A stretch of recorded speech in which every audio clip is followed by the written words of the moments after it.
آج ہم ایک ایسی شخصیت کی کہانی سنانے جا رہے ہیں جنہوں نے خواتین کی تعلیم کے لیے ناقابل فراموش خدمات انجام دیں۔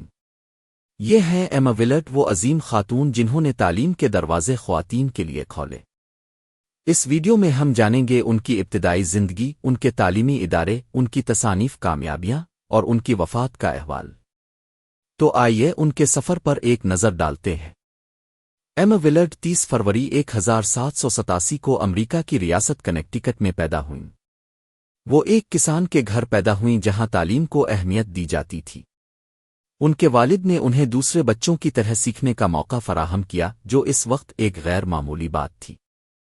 ایما کو بچپن ہی سے پڑھنے اور سیکھنے کا شوق تھا، اور وہ ریاضی، جغرافیہ اور فلسفہ میں گہری دلچسپی رکھتی تھیں۔ محض 15 سال کی عمر میں ایما نے تدریس کا آغاز کیا۔ انہوں نے خواتین کے لیے اعلیٰ تعلیم کی کمی کو شدت سے محسوس کیا، کیونکہ اس دور میں خواتین کو مردوں کے برابر تعلیمی مواقع نہیں دیے جاتے تھے۔ اس احساس نے ان کے اندر ایک انقلابی جذبہ پیدا کیا۔ ایما نے 1819 میں امریکی حکومت کو ایک تجویز بھیجی جس میں خواتین کے لیے اعلیٰ تعلیمی ادارے قائم کرنے کی اہمیت اجاگر کی گئی۔ یہ ایک غیر معمولی قدم تھا، کیونکہ اس وقت خواتین کی تعلیم کو زیادہ اہمیت نہیں دی جاتی تھی۔ بالآخر 1821 میں ایما نے ٹرو فیمیل سیمنری کی بنیاد رکھی، جو خواتین کے لیے امریکہ کا پہلا اعلیٰ تعلیمی ادارہ تھا۔ یہاں پر خواتین کو ریاضی، سائنس، جغرافیہ اور دیگر مضامین کی تعلیم دی جاتی تھی، جو اس وقت صرف مردوں کے لیے مخصوص سمجھے جاتے تھے۔ بعد میں اس اسکول کا نام ایما ولرڈ اسکول رکھا گیا، جو آج بھی ایک معیاری تعلیمی ادارہ ہے۔ ان کے تعلیمی ماڈل نے نہ صرف امریکہ بلکہ دنیا بھر میں خواتین کی تعلیم کے حوالے سے سوچنے کے انداز کو بدلا۔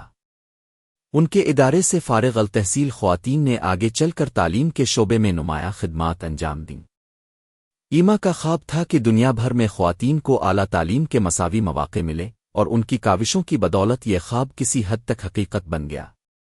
انہوں نے امریکہ بھر میں تعلیمی اصلاحات متعارف کروائیں، جنہوں نے آنے والی نسلوں کے لیے تعلیم کا راستہ ہموار کیا۔ ایما نہ صرف ایک ماہر تعلیم تھیں بلکہ انہوں نے کئی تعلیمی کتابیں بھی لکھیں۔ ان کی مشہور کتابوں میں a system of universal geography, جغرافیہ پر ایک تفصیلی کتاب جو اس وقت کے تعلیمی نصاب کا حصہ بنی، history of the United States, امریکی تاریخ پر ایک جامع کتاب جس میں قومی ترقی پر روشنی ڈالی گئی، اور ایسٹرونامیکل جیوگرافی و فلکیات اور جغرافیہ کے امتزاج پر مبنی ایک کتاب جو طلباء کے لیے ایک جدید تعلیمی وسیلہ ثابت ہوئی۔ ولرڈز میپس آف ٹائم، تاریخ کو گرافک شکل میں پیش کرنے والی ایک منفرد تصنیف جس نے تعلیمی تدریس کے طریقہ کار کو بدل کر رکھ دیا۔ انہوں نے اپنے نصاب میں جدید تعلیمی اصول متعارف کرائے، جن میں خواتین کے لیے سائنسی اور ریاضی کی تعلیم کو لازمی قرار دینا شامل تھا۔ ان کا ماننا تھا کہ خواتین کو صرف گھریلو امور تک محدود نہیں رکھنا چاہیے، بلکہ انہیں تعلیمی، سائنسی اور فلسفیانہ علوم میں بھی مہارت حاصل کرنی چاہیے۔ ایما نے اپنی زندگی کا بیشتر حصہ تعلیم کے فروغ میں گزارا۔ 15 اپریل 1870 کو 83 سال کی عمر میں وہ اس دنیا سے رخصت ہوئیں، لیکن ان کی خدمات آج بھی زندہ ہیں۔ ان کی کوششوں کی بدولت آج خواتین دنیا بھر میں تعلیم حاصل کر رہی ہیں اور اپنے خوابوں کی تعبیر پا رہی ہے۔ ان کے قائم کردہ اصول آج بھی تعلیمی نظام کا حصہ ہیں، اور ان کا نام ہمیشہ خواتین کی تعلیم کے بانیوں میں شامل رہے گا۔ ایما کی کہانی ہمیں سکھاتی ہے کہ تعلیم صرف ایک فرد کو نہیں بلکہ پورے معاشرے کو بدل سکتی ہے۔ ان کی جدوجہد آج بھی ہمیں متاثر کرتی ہے اور ہمیں یاد دلاتی ہے کہ تعلیم حاصل کرنا ہر انسان کا بنیادی حق ہے۔ اگر آپ کو یہ ویڈیو پسند آئی ہو تو لائک اور سبسکرائب ضرور کریں۔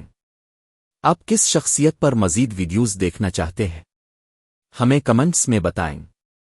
ملتے ہیں اگلی ویڈیو میں، تب تک کے لیے اللہ حافظ۔